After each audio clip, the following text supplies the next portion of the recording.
Filipenses 2, 5 a 11. Nessa Bíblia da igreja, qual é a página? 211. Página 211 do Novo Testamento. Vamos ler juntos? Tende em vós o mesmo sentimento que houve também em Cristo Jesus, pois ele, subsistindo em forma de Deus, não julgou como usurpação o ser igual a Deus. Antes, a si mesmo se esvaziou, assumindo a forma de servo, tornando-se em semelhança de homens, e reconhecido em figura humana. A si mesmo se humilhou, tornando-se obediente até a morte e morte de cruz. Pelo que também Deus o exaltou sobremaneira, e lhe deu o nome que está acima de todo nome, para que ao nome de Jesus se dobre todo o joelho nos céus, na terra e debaixo da terra, e toda língua confesse que Jesus Cristo é o Senhor, para a glória de Deus Pai. Amém. Vamos orar mais uma vez, curva a sua cabeça. Pai Celeste, aqui estamos diante da Tua Palavra, que é poder para transformar as nossas vidas, o nosso interior. Ó Deus, que nós sejamos submissos a ela, pela instrumentalidade do Teu Espírito, que Ele possa trazer aos nossos corações o conhecimento, a ministração e a força necessárias para seguir-te nos Teus caminhos e Te agradar em tudo que fizermos, num caminho de vitória. Nós oramos assim, em nome do Senhor Jesus Cristo. Amém. Irmãos, a gente tem como tema da igreja o caminho da vitória. E, como o reverendo Leonardo falou, temos tratado dessa sequência de eventos, Jesus no Getsêmani, sua agonia, Jesus diante da cruz, da crucificação, e Jesus na sua ressurreição. E procurando trazer à nossa mente a reflexão de que esses caminhos, na verdade, são apelidados de caminhos dolorosos ou via dolorosa, na realidade são caminhos de vitória. E eu queria fazer uma pergunta bem honesta a você nessa noite, queria que você gastasse um segundinho pensando nessa pergunta. A pergunta é a seguinte: o que é para você uma agenda de vitória? O que é para você uma agenda de vitória? Pense um pouco. Porque nós vivemos num mundo cheio de diferentes agendas. Eu, por exemplo, irmãos, muitos sabem, trabalho numa empresa, tenho o meu ministério também servindo ao Senhor numa empresa grande. E já esse ano faço 30 anos de formado. E tenho observado algumas agendas pelas empresas por onde passei, né? E na mente da grande maioria das pessoas com quem eu convivi e com quem eu convivo nas empresas, invariavelmente, a agenda vitoriosa está atrelada a alguns caminhos, como, por exemplo, a obtenção de poder organizacional para manipular pessoas, projetos e resultados, ou a busca das melhores posições de trabalho a qualquer custo e qualquer esforço, ou um conflito entre líderes do grande escalão de uma empresa, que, na verdade, se esforçam por eliminar grupos rivais dentro da mesma corporação, ou a construção de verdadeiras fraternidades que favorecem e protegem os afiliados dessas fraternidades para a perpetuação de poder, ou tramas envolvendo relações extraconjugais com o objetivo de ascensão. Parece uma agenda assim muito pesada, mas eu imagino que para vocês que já têm uma certa rodagem na vida, já têm algum tempo de experiência, imagino que vocês devam vivenciar e perceber as mesmas coisas. Mas quando a gente amplia essa visão e sai do ambiente corporativo e olha para o mundo, olha para a sociedade, e se a gente para as pessoas na rua, eu arriscaria dizer que se eu perguntasse para as pessoas na rua, o que para você é uma agenda de vitória, uma agenda vitoriosa?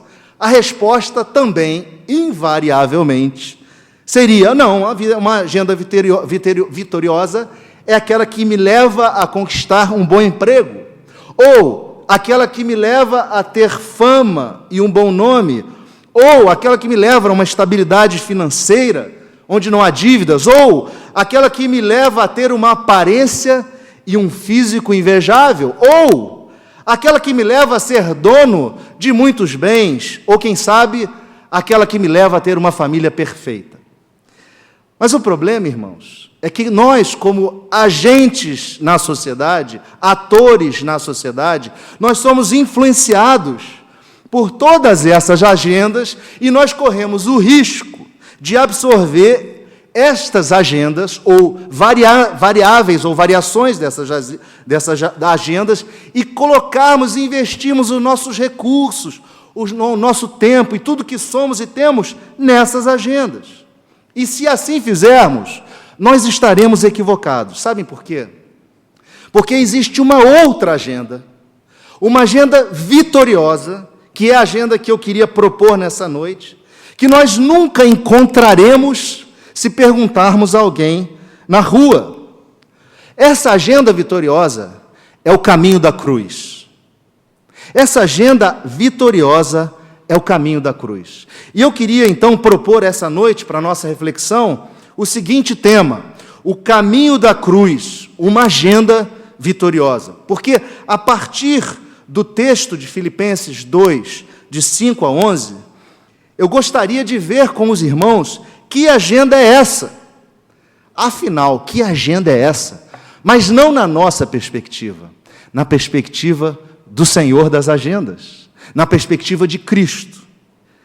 Porque o texto que lemos, Filipenses 2, de 5 a 11, pelo menos nos apresenta 3 caminhos determinantes no ministério de Jesus, que são parte de uma agenda vitoriosa. O primeiro, o caminho do esvaziamento. O segundo, o caminho da obediência. E o terceiro, o caminho de tomar a própria cruz. Então, em primeiro lugar, o caminho do esvaziamento. Em segundo lugar, o caminho da obediência. E em terceiro lugar, o caminho de tomar a própria cruz. Vamos ver, então, o caminho do esvaziamento. Quando olhamos para o texto, e nesse texto, o apóstolo Paulo está admoestando aquela igreja, os irmãos da igreja de Filipos, para que seguissem o exemplo de Cristo, neste caminho do esvaziamento, no caminho da abnegação, que o imitassem em todas as atitudes. Ele diz que tivessem o mesmo sentimento e atitude de autorrenúncia, de abnegação que ele teve. A palavra é um imperativo. Tende em vós o mesmo sentimento. Tende em vós. É um imperativo. Um imperativo que, segundo o comentarista Ralph Martin, traz nesse verbo a força de um verbo que fala de um conceito que se adota mentalmente como sendo uma atitude correta, mas, além disso, que vai ao ponto de que essa atitude que eu adoto mentalmente se torna a minha prática. Então, eu não simplesmente acolho um pensamento, acolho esta forma de Cristo agir mentalmente, como sendo uma coisa que eu valorizo, mas eu a ponho em prática.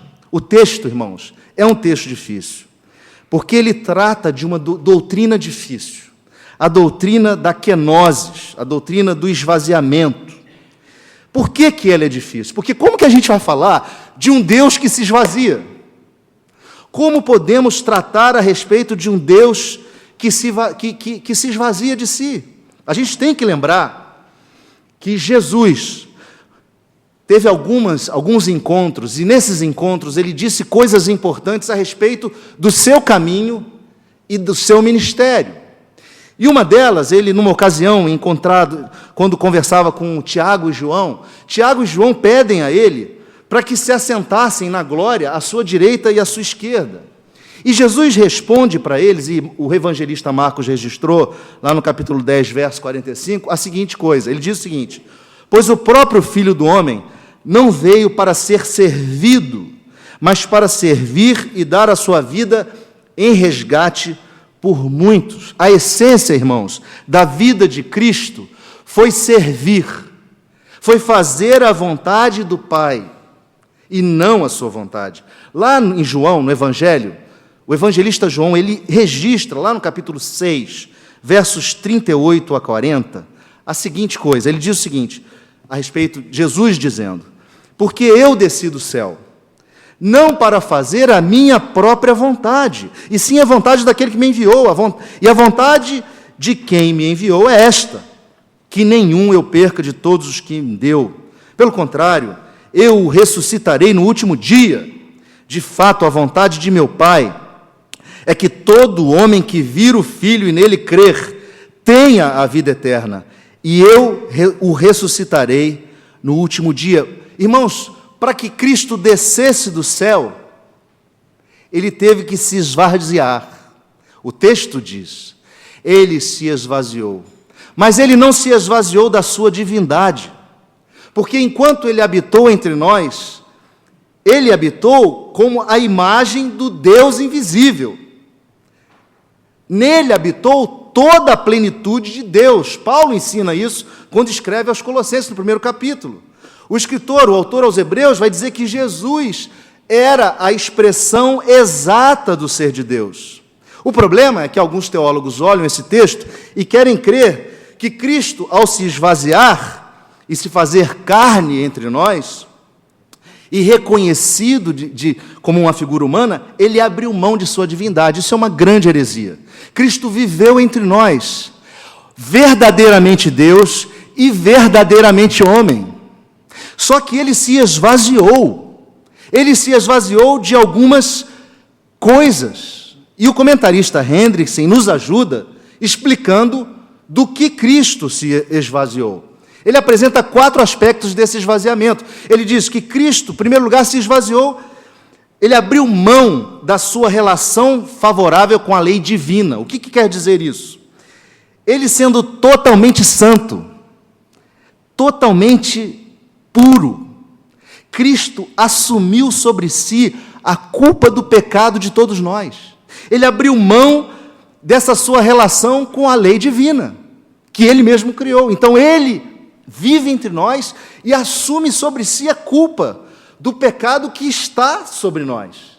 Paulo escreve lá na segunda carta aos Coríntios, no capítulo 5, verso 21, ele diz o seguinte: aquele que não conheceu o pecado, Cristo, ele se fez pecado por nós, para que nele fôssemos feito justiça de Deus. Então Cristo abre mão dessa relação que ele tem favorável com a lei divina, mas ele também abre mão das suas riquezas, porque ele vive entre nós sem nada, irmãos. Se vocês lembrarem de Jesus, a história de Jesus, você vai lembrar que Jesus nasceu numa gruta, que não era dele. Que Jesus dormiu em casas, que não eram dele. Que Jesus pediu barco emprestado para pregar, que não era dele. Que Jesus pediu um jumentinho emprestado para no dia de hoje entrar em Jerusalém. Que Jesus pediu um cenáculo emprestado para instituir a Eucaristia. E que Jesus, quando morreu, foi sepultado num túmulo de um homem rico, que nem era de Jesus, propriamente dito, túmulo. Ou seja, Cristo não teve nada, não teve nada. Ele abriu mão de tudo, ele abriu mão de toda a sua, de todas as riquezas, de todas as coisas que ele criou, para viver entre nós sem nada. Totalmente desprendido. Mas ele também abriu mão da sua glória, para ser desprezado por nós. Cristo abriu mão porque o Evangelho de João relata no capítulo 17, versos 4 e 5, que Jesus, orando ao Pai, diz: Pai, eu te glorifiquei na terra, consumando a obra que me confiaste, para fazer essa obra. E agora glorifica-me, ó Pai, contigo mesmo, com a glória que eu tive junto de ti, antes que houvesse mundo. Ou seja, Cristo tinha uma glória com o Pai antes que houvesse mundo. E ele se torna alguém desprezado, segundo o profeta Isaías, o mais rejeitado entre os homens. Isaías escreve lá no capítulo 53, verso 3, um homem de dores, que sabe o que é padecer, como de quem os homens escondem o rosto, que era desprezado, de quem as pessoas não faziam caso. Hoje vimos pela manhã o processo da crucificação, ele foi escarnecido, cuspiram no seu rosto, disseram um monte de impropérios a ele, o ofenderam continuamente. Cristo abriu mão, irmãos, de receber a glória para se humilhar e ser desprezado. Ele abriu mão disso por sua causa e por minha causa.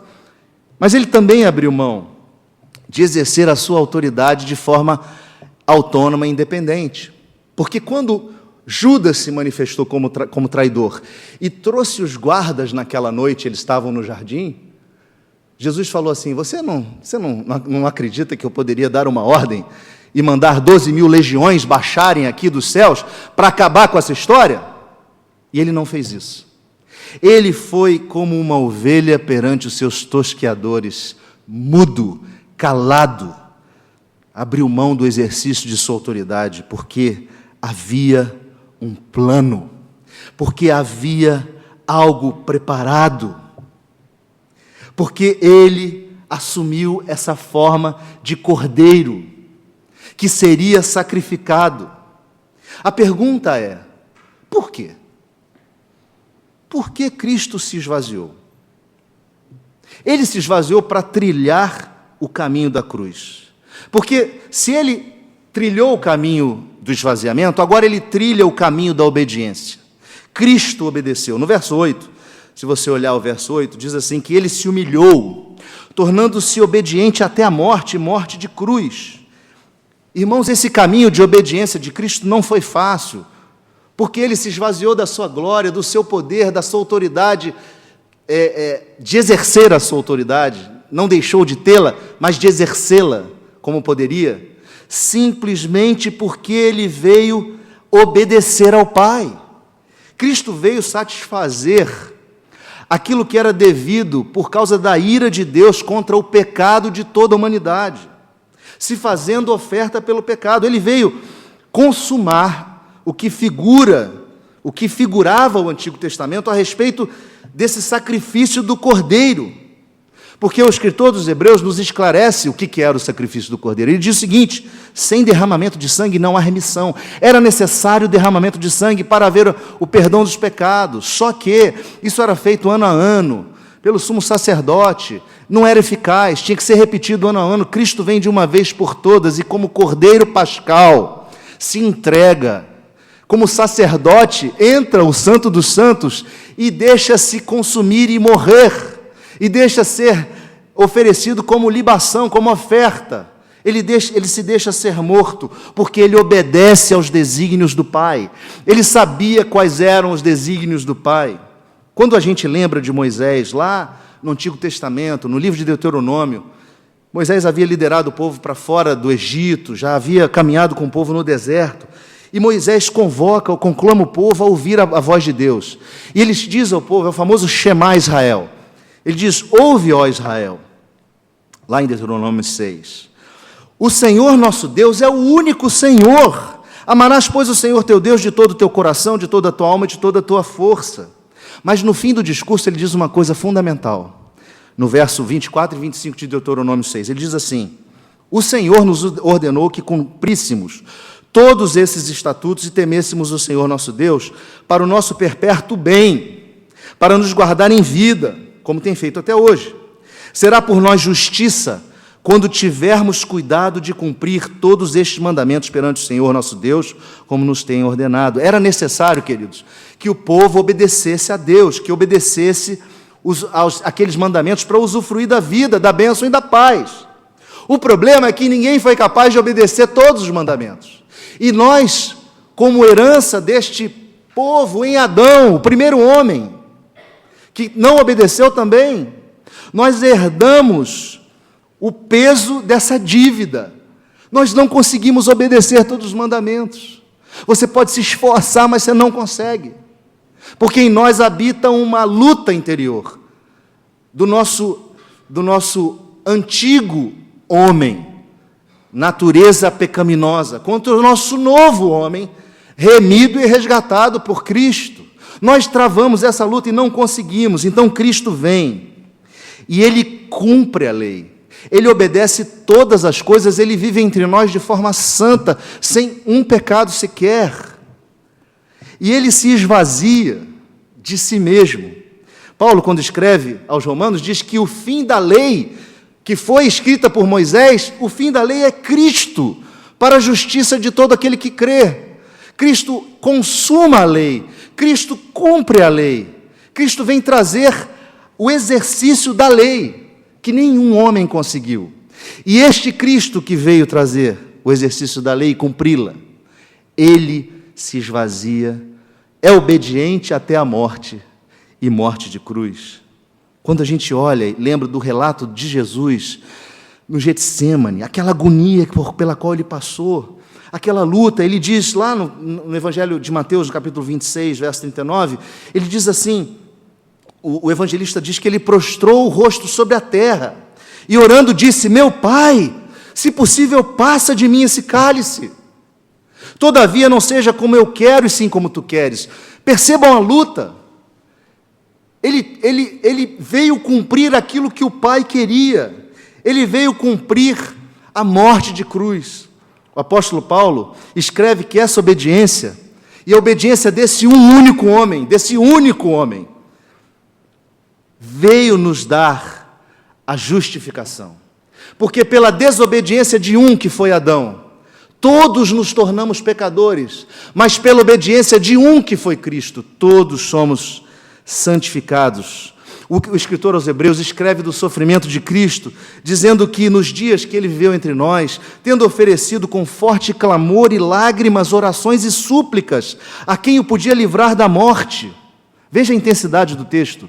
Jesus, tendo oferecido com forte clamor e lágrimas, orações e súplicas a quem o podia livrar da morte, e tendo sido ouvido por causa da sua piedade, embora sendo filho, aprendeu a obediência pelas coisas que sofreu. E tendo sido aperfeiçoado, tornou-se o autor da salvação eterna para todos os que lhe obedecem. Cristo obedeceu ao que Deus Pai queria. Ele não se rebelou. E Ele obedeceu porque conhecia os desígnios e os planos de Deus. Ele obedeceu porque Ele nos amou e era necessário que Ele fosse colocado como o Cordeiro de Deus que tira o pecado do mundo.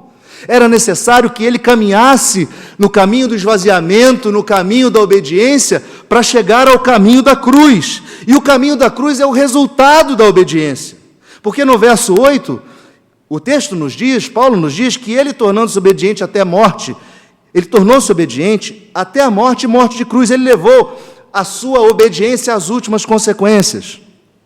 Paulo, escrevendo aos Gálatas, vai dizer no capítulo 3, verso 13, que Cristo nos resgatou da maldição da lei, fazendo-se Ele maldição em nosso lugar, porque está escrito, maldito todo aquele que for pendurado no madeiro. Irmãos, a pior coisa do século I para um ser humano era morrer crucificado, porque só morria crucificado a escória da sociedade.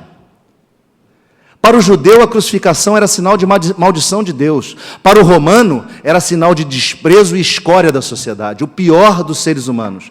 Cristo foi santo, Cristo cumpriu a lei, Cristo andou entre nós, curou, ressuscitou mortos, fez inúmeros milagres, e Ele foi tratado como o pior da sociedade, como a escória da sociedade. Ele foi pendurado no madeiro e assim atribuído a Ele uma morte maldita. O esvaziamento e a obediência dele levou-o a cumprir a sua missão de Redentor, assumindo a morte, do justo pelos injustos, do santo pelos pecadores. E essa morte é chamada morte vicária, a morte substitutiva, porque a cruz não era dele, era nossa. Porque os nossos pecados nos separam de Deus, então nós estamos mortos neles. Mas Cristo vem e assume o nosso lugar na cruz e faz a ponte com o Pai. Ele faz a ponte do grande hiato que existe entre o homem pecador e Deus. E Ele então obedece e segue esse caminho de vitória.